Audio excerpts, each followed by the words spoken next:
દરેક લોકોના જીવનમાં રંગોનું ખૂબ જ મહત્વ રહેલું છે અને એમાં પણ રાશિ મુજબ જો શુભ રંગ ધારણ કરવામાં આવે તો એનો લાભ ખૂબ થતો હોય છે।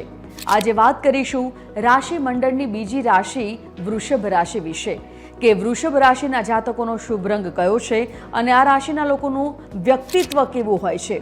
તો ચલો તમને જણાવીએ। જેની રાશિ છે વૃષભ એટલે કે એ લોકોના અક્ષર આવે છે બ, વ અને ઉ। વૃષભ રાશિનો માલિક ગ્રહ શુક્ર છે। ગુલાબી રંગ અને સફેદ રંગ શુક્ર માટેના સૌથી અનુકૂળ રંગો છે। તે સિવાય અર્થલી અને નેચરલ રંગો પણ વૃષભ રાશિના વ્યક્તિઓને ગમતા હોય છે। ખાખી, ચીકણી જેવા કુદરતી રંગો પણ આ રાશિને અનુકૂળ હોય છે અને લાભ અપાવે છે। તો સાથે મરૂન પણ આ રાશિને અનુકૂળ રંગ છે।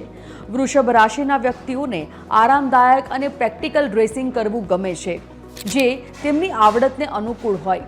તો વૃષભ રાશિના જાતકો તેમની રાશિ મુજબ રંગ ધારણ કરી શકે છે અને વધુ લાભ મેળવી શકે છે।